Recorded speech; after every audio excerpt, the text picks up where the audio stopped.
Hey everyone, welcome back to another episode of T-Rex Tips and Tricks, helping you make the most out of your inflatable T-Rex costume. So I went ahead and lent out my costume to someone and they came back and said it didn't quite inflate as well as it could have, and that got me thinking there's a myriad of possibilities, so I'm going to go through and do what I can to try to explain everything.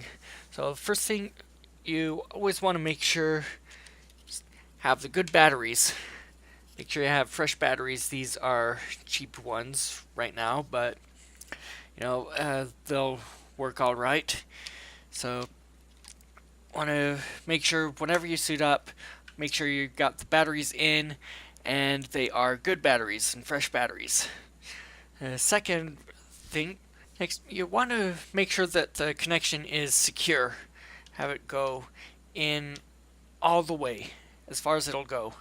Because if it only goes in partial, then the connection feed doesn't go all the way through, and that will affect the output. So you got the batteries in, the connections in.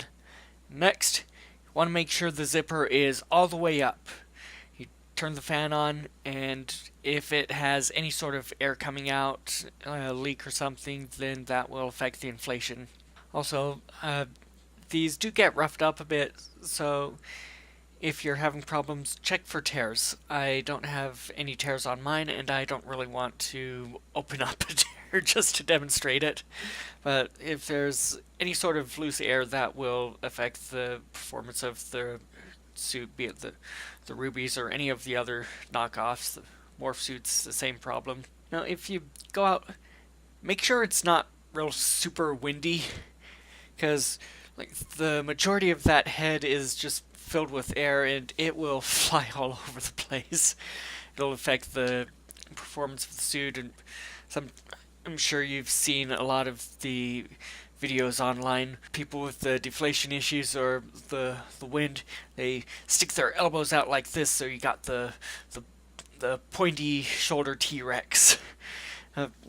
The reason they do this is to contract it so there's a little bit less space that needs to fill up, so it inflates better. And believe me when I say it looks goofy, but I've done it myself on occasion. That's why I've done one of the modifications to my suit is to include a second fan. It gets the extra airflow going in and gets work really good. The problem is with two fans there's double the problem, and if one fan goes dead, then the air seeps out that big gaping hole that I got in my costume.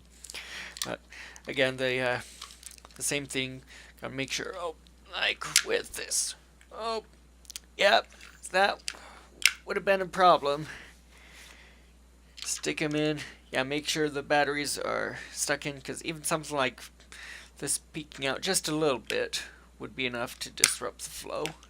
Let me know down in the comments, has there been any inflation problems that you've had?